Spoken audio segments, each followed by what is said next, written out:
स्वागत है आप सबका छोटे से चॅनल पे साधक शिक्षा में. तो कसे आहात सगळेजण? बरेच असाल अशी अपेक्षा ठेवतो. सो आज आपण पटापट बघणार आहोत की न्यूमरिकल्स कसे येतात, कुठल्या टाइप मध्ये येणार किंवा कुठल्या अँगलने येऊ शकतात. ठीक आहे. तर मी तुमच्यासाठी घेऊन आलोय चॅप्टर नंबर 1 ग्रॅव्हिटेशन. ठीक आहे. चला वेळ वाया न घालवता आपण सुरू करूया पटापट. The gravitational force between two objects is 6.67 into 10 raised to minus 9 Newton. If one object has mass of 5 kg and second object has mass is 10 kg, ठीक आहे, हे kg आहे, and they are separated by a distance, बरोबर, म्हणजे एक object आहे, बरोबर, त्याचा मास दिलेला आहे तुम्हाला किती 5 kg आणि एक दुसरा ऑब्जेक्ट आहे त्याचा मास तुम्हाला दिलेला आहे 10 kg. क्लियर? या दोन्ही ऑब्जेक्ट मधलं डिस्टन्स जे आहे, ठीक आहे, या दोन्ही ऑब्जेक्ट मधलं जे डिस्टन्स आहे ते तुम्हाला दिलेलं आहे 2, किती दिलेलं आहे 2 मीटर. ठीक आहे. Find the gravitational constant. काय? Find the gravitational constant capital G. Capital G universal gravitational constant असतो आणि हा पूर्ण म्हणजे सगळीकडे एंटायर युनिव्हर्स कॉन्स्टंटच दिलेला आहे किंवा कॉन्स्टंटच असतो. हे न्यूटन्स साहेबांनी डिराईव्ह केलं होतं. ठीक आहे, डिस्कवर केलं होतं. तर बघा बाळांनो, आपल्याकडे फॉर्म्युला काय आहे? Force is equal to G m1 into m2 upon R square. माहिती ना सगळ्यांना फॉर्म्युला, बरोबर? तर आपल्याकडे जी आहे का, फोर्स आहे, आपल्या काय दिलेला आहे, दोन ऑब्जेक्टचा मधला फोर्स दिलेला आहे, बरोबर. सो तो किती दिलेला आहे 6.67 इंटू 10 रेज टू मायनस 9, बरोबर. Yes or no? Into 10 raise to 6.67 into 10 raise to minus 9, बरोबर, न्यूटन. जी दिलेला आहे का युनिव्हर्सल ग्रॅव्हिटेशनल कॉन्स्टंट? नाही दिलेला. मास दिलेला आहे तर 5 इंटू 10, बरोबर. आर स्क्वेअर म्हणजेच काय, डिस्टन्स. आर काय आहे? डिस्टन्स, बरोबर. तर आर किती दिलेला तुम्हाला 2 मीटर, तर 2 चा स्क्वेअर, बरोबर. नेक्स्ट पेज घेऊ. ठीक आहे. तर तुम्हाला फोर्स किती दिलेला आहे 6.67 इंटू 10 रेज टू मायनस 9, बरोबर ना, इंटू आर स्क्वेअर म्हणजे काय 4 वरती येणार ना, अपॉन, बरोबर, अपॉन किती 50, बरोबर ना. दिसतंय का 5 10 चा 50 आणि हा 2 चा स्क्वेअर कुठे जाणार, इकडे जाणार. ठीक आहे. आता हे तुम्ही जर कॅल्क्युलेट करणार तर तुम्हाला डायरेक्ट व्हॅल्यू भेटणार युनिव्हर्सल ग्रॅव्हिटेशनल कॉन्स्टंटची जी असणार. आता हे मी कॅल्क्युलेशन इथं करत बसणार नाही तर तुमचे तेवढे न्यूमरिकल्स कव्हर नाही होणार. ठीक आहे. आपण पटापट बघणार आहोत. तर 6.67 into 10 raise to minus 11 newton metre square per KG square, बरोबर. हे तुमचं काय असतं युनिव्हर्सल ग्रॅव्हिटेशनल कॉन्स्टंट, बरोबर. हे आपलं कुठून आलं, हे एसआय युनिट आहे, बरोबर. मास 1 म्हणजे केजी स्क्वेअर, बरोबर ना. म्हणजे ते कुठे जाणार, इथं खाली जाणार ना. मास कुठे गेले, खाली गेले दोन्ही. ठीक आहे. आणि आर स्क्वेअर डिस्टन्स, बरोबर. आणि फोर्स काय असतं न्यूटन, बरोबर ना. आणि आर स्क्वेअर म्हणजे newton metre square per KG square. समजलं? तर हे तुम्हाला भेटणार newton metre square per KG square 6.67 into 10 raise to minus 11. समजलं हे सगळ्यांना? कोणाला काय डाऊट? कळतंय सगळ्यांना? चला नेक्स्ट पटापट आपण बघणार आहोत. ठीक आहे. नेक्स्ट प्रॉब्लेम बघा. Effects of electric current. A 220 volt electric iron, बरोबर, draws a current of 5 ampere. Calculate, काय म्हटलंय, resistance of the iron and second point power consume, म्हणजे तो किती पॉवर कंझ्युम करतोय, बरोबर.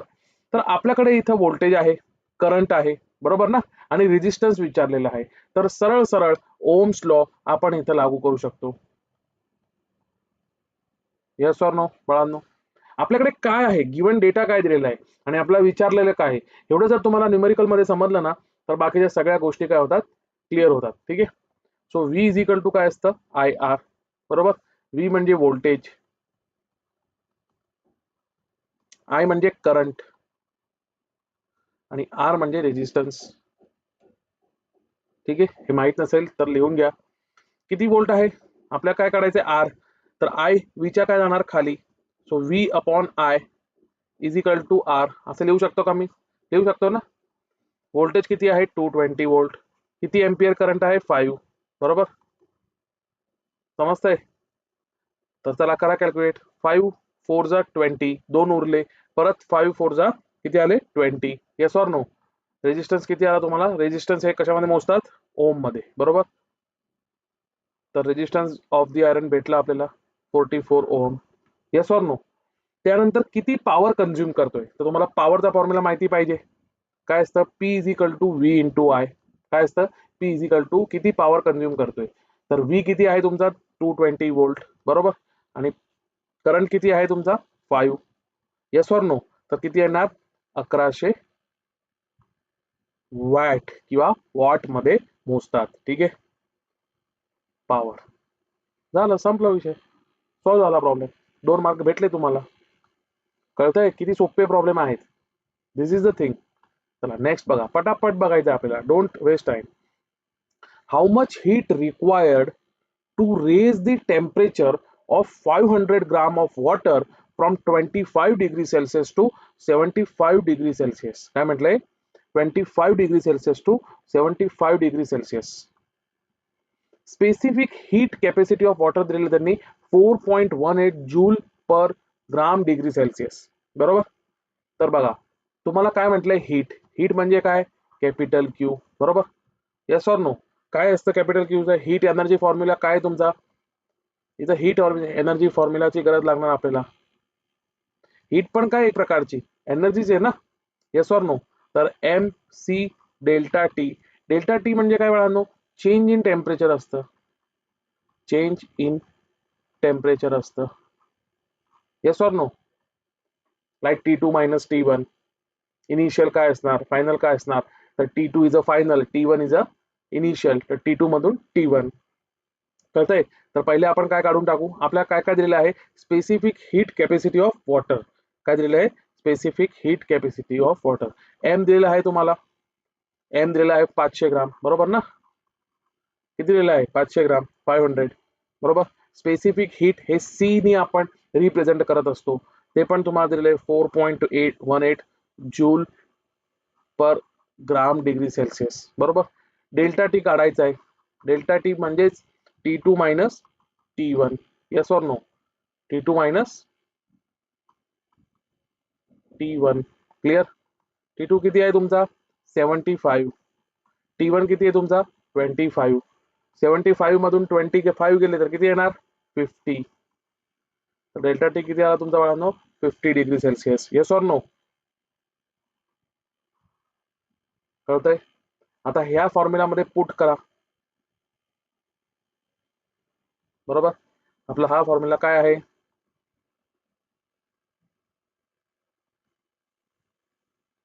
Q is equal to M C delta T, बरोबर. Mass किती आहे 500 ग्राम 500, सी किती आलेला आहे आपला 4.18, बरोबर ना, आणि डेल्टा टी किती आला आपला 50. हे सगळं तुम्ही जर कॅल्क्युलेट केलं तर तुम्हाला काय भेटणार आहे, how much heat energy is required, simple. तर तुम्हाला आन्सर भेटणार 104.5 किलो जूल. हीट एनर्जी पण किलो जूल मध्ये मोजतात, ठीक आहे, समजलं. सोपं होतं, या टाईपचा प्रॉब्लेम येणार एक्झाम मध्ये, लक्षात ठेवा. पुढे बघा, chapter number 6 refraction of light मधून खूप महत्वाचं बघा, दिसतंय ना सगळ्यांना, आवाज क्लिअर आहे, बढिया. द रिफ्रॅक्टिव्ह इंडेक्स म्हणजेच एन, लगेच समजायला पाहिजे, बरोबर. ऑफ ग्लास, कशाचं म्हटलंय ग्लासचं म्हटलेलं आहे, रिफ्रॅक्टिव्ह इंडेक्स ऑफ ग्लास, बरोबर, म्हणजे एन दिलेला आहे तुम्हाला ग्लासचा, ठीक आहे. किती दिलेला आहे 1.5.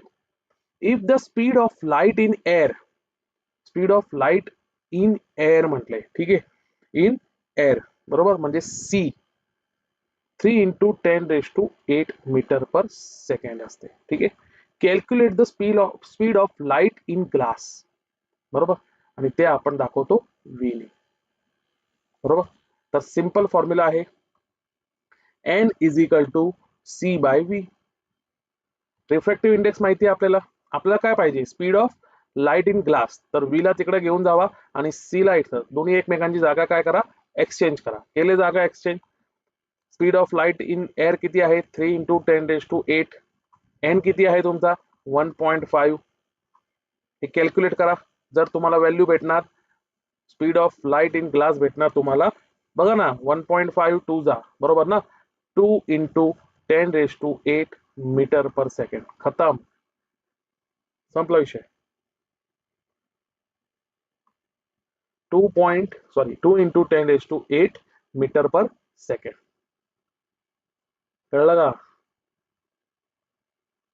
असे प्रॉब्लेम खूप सारे येणार तुम्हाला, ठीक आहे, उद्याच्या पेपरमध्ये. चला नेक्स्ट, समजतंय ना. टाईप सांगतोय मी तुम्हाला आणि सोडून पण देतोय, पण तुम्हाला फॉर्म्युला माहिती पाहिजे, लक्षात ठेवा. बघा, लेन्सेस मधलं an object is place 10 centimetre from convex lens. एक ऑब्जेक्ट आहे, तो प्लेस केलेला आहे 10 सेंटीमीटर फ्रॉम कॉन्व्हेक्स लेन्स, बरोबर. ऑफ फोकल लेंथ, त्याची फोकल लेंथ असते ते दिलेली आहे 5 सेंटीमीटर, बरोबर. फाइंड द इमेज डिस्टन्स, बरोबर. इमेजचा डिस्टन्स किती आहे. मॅग्निफिकेशन काय विचारलेलं आहे, मॅग्निफिकेशन. क्लिअर. काय विचारलेलं आहे, मॅग्निफिकेशन, ठीक आहे. चला एनी हाऊ बघा. सो आता एकच फॉर्म्युला आपल्याला माहिती पाहिजे इथून. कुठला फॉर्म्युला, लेन्स फॉर्म्युला. कुठला फॉर्म्युला बाळांनो, लेन्सचा फॉर्म्युला. क्लिअर. तर बघा, 1/f is equal to 1/v minus 1/u, बरोबर.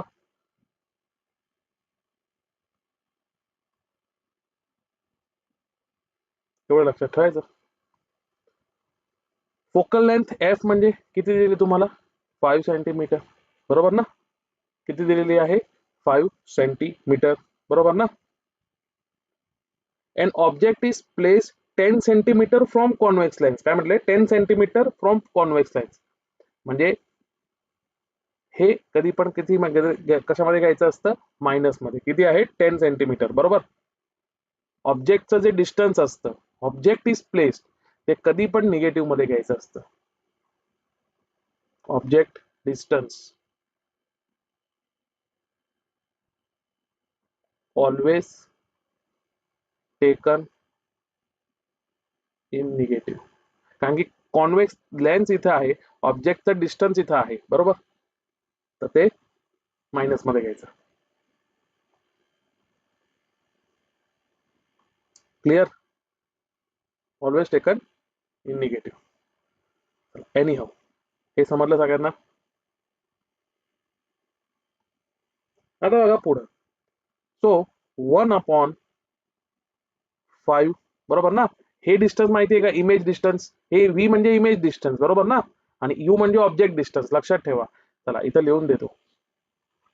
व्ही म्हणजे बाळांनो इमेज डिस्टन्स, म्हणजे जी इमेज तयार होणार आहे आफ्टर रिफ्रॅक्शन, ठीक आहे. आणि यू म्हणजे तुमचा ऑब्जेक्ट डिस्टन्स. कळतंय. तर बघा, 1/f is equal to 1/v minus 1/u. 1/f किती आहे, फोकल लेंथ 5, बरोबर. किती आहे, 5, बरोबर. हा मायनस 1/u इकडे घेऊन जाऊ का, कारण की मला 1/v म्हणजे 20 काढायचं आहे, इमेज डिस्टन्स, ठीक आहे. तर प्लस 1/u. यू किती आहे तुमचा, किती आहे, फक्त घेताना -10 आणि इथं काय घेणार, +10 होऊन जाणार, बरोबर ना. इज इक्वल टू 1/v, बरोबर. Yes or no. आता याचा काय काढणार, एलसीएम. बघा, इथं 2 नी, इथं 1 नी, तर खाली मल्टिप्लाय झालं तर वरती पण मल्टिप्लाय. तर 2 + 1/10. Yes or no. तर 1/v.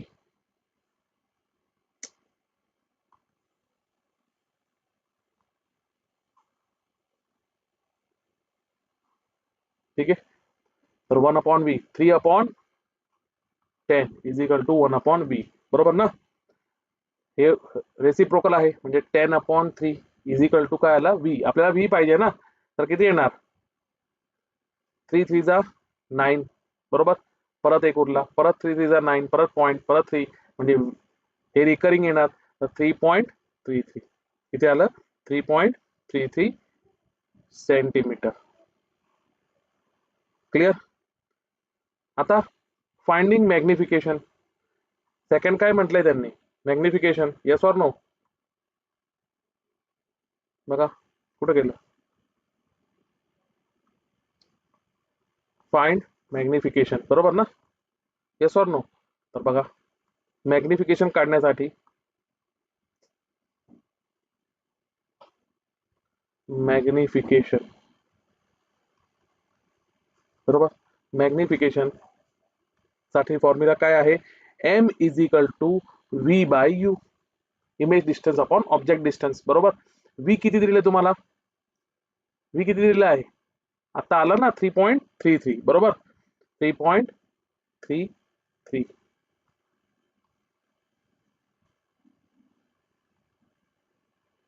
Upon object distance -10. लक्षात ठेवा कधी पण -10. तर मॅग्निफिकेशन येणार 0.33 बरोबर ना. एक शून्य वर गेला, एक घर पुढे सरकणार म्हणजे 0.33 सेंटीमीटर. समजलं? आता मायनस मध्ये आलेली आहे. इमेज कशी असणार आहे? Inverted and smaller image. Smaller असणार ना. इन्व्हर्टेड अँड स्मॉलर इमेज कशी असणार? Inverted and smaller image. Clear. तर हे झालं तुमचं रिफ्लेक्शन ऑफ लाईटचा.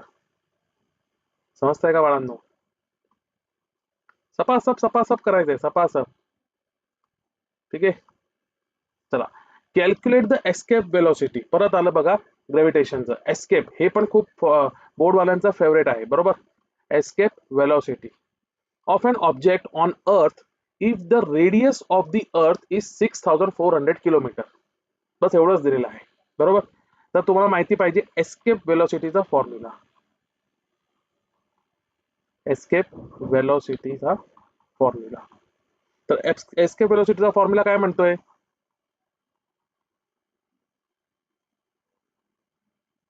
व्ही ई म्हणजे escape velocity is equal to √2gm upon R बरोबर. रेडियस ऑफ अर्थ तुम्हाला दिलेली आहे. 2g म्हणजे काय? Universal gravitational constant. Yes or no? ते किती असते? 6.67 into 10⁻⁻11 Newton metre square per KG square, जे आत्ताच आपण बघितलं बरोबर. आणि मास किती दिलेला आहे? मास, अर्थचा मास हे पण कॉन्स्टंट असतो बरोबर. 5.97 इंटू 10⁻24 केजी बरोबर. आणि रेडियस ऑफ अर्थ तुम्हाला दिलेलीच आहे 6400 किलोमीटर बरोबर. तर त्याला आपण 6 इंटू 4 मीटर मध्ये करू, इंटू 10⁻6 मीटर बरोबर. हे सगळं जर तुम्ही कॅल्क्युलेट करणार तर तुम्हाला 11,200 मीटर पर सेकंड एवढं तुम्हाला एस्केप वेलोसिटी भेटणार. म्हणजे 11.2 किलोमीटर पर सेकंड. समजलं? ही एस्केप वेलोसिटी आहे. जी वेलोसिटी आपण क्रॉस करणार या वेलोसिटीला, तरच सपोज आपण सॅटेलाइट पाठवला तरच ते सॅटेलाइट परत येणार नाही. ते सॅटेलाइट अर्थच्या ऑर्बिट मध्ये काय करणार? रिव्हॉल्व करणार. लक्षात ठेवा. It is called as a escape velocity. Clear? समजलं सगळ्यांना इथपर्यंत? कोणाला काय डाऊट? अजून कोणाला काय डाऊट आहे का? बढिया. तर एवढं लक्षात ठेवा काही गोष्ट की ग्रॅव्हिटेशन हे ऑलरेडी मी सांगितलेलं आहे या लेसन मधून बरोबर. या लेसन मधून एस्केप वेलोसिटी वर न्यूमरिकल येणार. एस्केप वेलोसिटी बरोबर. फ्री फॉल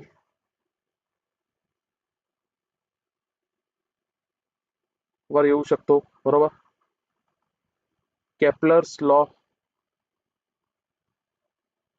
बरोबर. या सगळ्या गोष्टी येऊ शकतात. ठीक आहे. त्यानंतर सेकंड लेसन बरोबर. इलेक्ट्रिसिटी म्हणजे ते इफेक्ट्स ऑफ इलेक्ट्रिक करंट, बरोबर. इलेक्ट्रिसिटी, ओहम्स लॉ, त्यानंतर पॉवर कंझ्युम, ते तर मी तुम्हाला सांगितलं, बरोबर. रेझिस्टन्स इन सर्किट, बरोबर. याच्यावर येणार क्वेश्चन, ठीक आहे.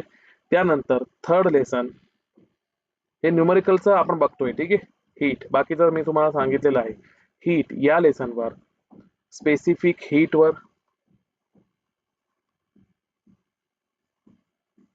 हीट एनर्जी फॉर्म्युलाच्या बेसवर, लेटंट हीटवर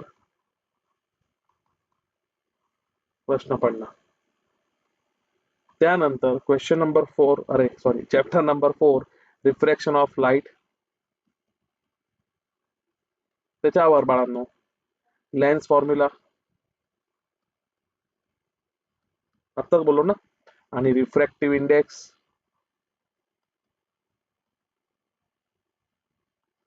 बरोबर. याच्यावर क्वेश्चन येणार, बरोबर. चॅप्टर 5, एक मिनिट, बरोबर ना. लेन्स फॉर्म्युला हे लेन्सेस मधला आहे, ठीक आहे.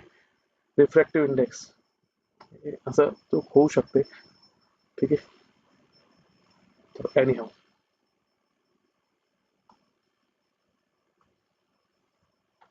लेन्सेस मधून तुम्हाला इमेज डिस्टन्स, बरोबर ना,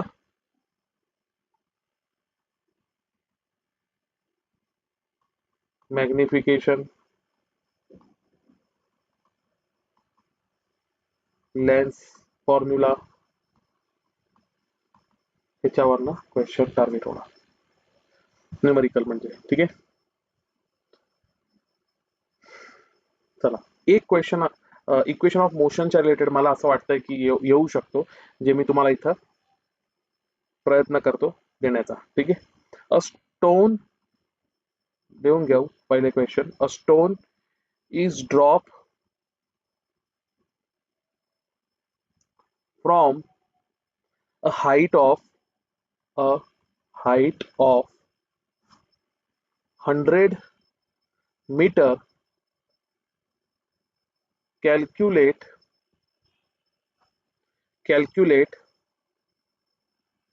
a the time taken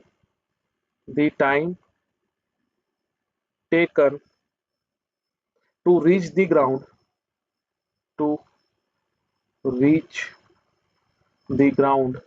अक्षर समजून घ्याल तुम्ही आता, कारण की तुमचा वेळ सध्या महत्वाचा आहे, ठीक आहे. आणि B, it's velocity just before, it's velocity just before hitting the ground, hitting the ground. Acceleration due to gravity तुम्हाला दिलेली आहे already, 9.8 metre per second square. तर बघा इथं बाळांनो काय म्हटलंय तुम्हाला. A stone is drop from a height of 100 metre, म्हणजे 100 मीटरच्या हाईट वरनं स्टोन ड्रॉप होतोय. काय होतोय? ड्रॉप होतोय, ठीक आहे. Calculate the time taken to reach the ground, म्हणजे किती वेळ लागलेला आहे, टाइम, बरोबर. And its velocity just before hitting the ground, आणि ग्राउंडला ते दगड पडण्याच्या आधी वेलोसिटी किती होती हे विचारलेलं आहे. सिंपल आहे, खूप काय रॉकेट सायन्स नाहीये, बरोबर. तर तुमच्याकडे इक्वेशन ऑफ मोशनचे किती फॉर्म्युला आहेत बघा. एस इज इक्वल टू पहिला ut plus half A T square, बरोबर. v is equal to u plus A T, बरोबर ना. आणि v square is equal to u square plus 2as, बरोबर ना. हे 3 इक्वेशन ऑफ मोशनचे आपल्याकडे फॉर्म्युला आहे. आता मला सांगा आपल्याकडे काय दिलेलं आहे. सर तुम्ही म्हणणार v is equal to sir u plus A T, time काढायचा आपल्याला एक्सर्शन ड्यू टू ग्रॅव्हिटी माहिती आहे, अजून काय माहिती आहे आपल्याला, हाईट माहिती आहे, ठीक आहे. तर होऊन जाणार का? या फॉर्म्युलाने येणार का? आपल्याकडे व्ही नाही ना, यू तर इनिशियलला काय असतो, यू 0 असतो, ठीक आहे, कन्सिडर केला. एक्सेलरेशन म्हणजेच एक्सेलरेशन ड्यू टू ग्रेव्हिटी घेतो आपण, बरोबर ना. इथं A is equal to G is same, बरोबर ना, हे आपण बघितलेलं आहे ग्रेव्हिटेशन लेसन मध्ये, ठीक आहे. तर मला सांगा की इथं आपण करणार काय, बरोबर. तर हा फॉर्म्युला आता यूज करू शकत नाही, हा ह्याचा तर काही संबंधच येत नाही. तर first S S is equal to U T plus half A T square, हा फॉर्म्युला आपण यूज करणार. That's it, finished. Yes or no. हे डिस्प्लेसमेंट, बरोबर ना, एस म्हणजे डिस्प्लेसमेंट, पण इथं काय आहे, हाईट आहे. Yes or no.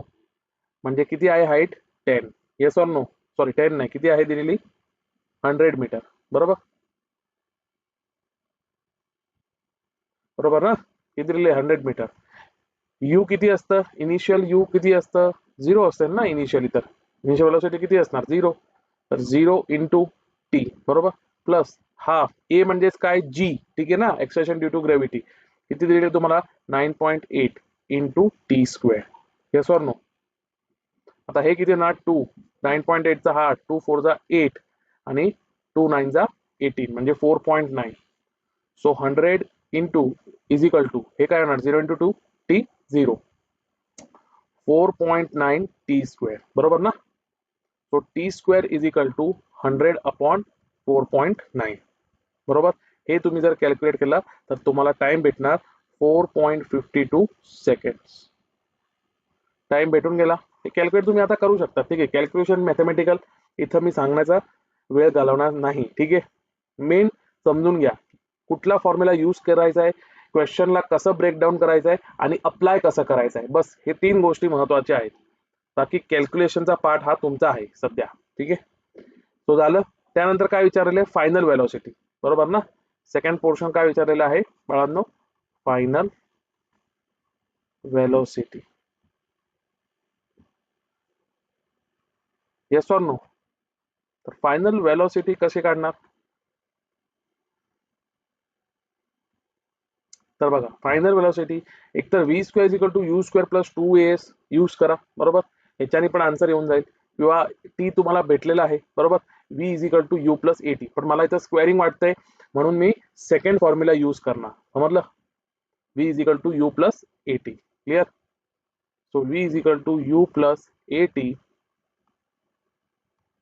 व्ही तुम्हाला काढायचा आहे final velocity, initial velocity 0, acceleration due to gravity 9.8, बरोबर, आणि टाइम किती आला तुमचा 4.52 सेकंड, बरोबर. हे कॅल्क्युलेट केलं तर तुम्हाला फायनल वेलोसिटी भेटणार 44.3 मीटर पर सेकंड समथिंग. झालं.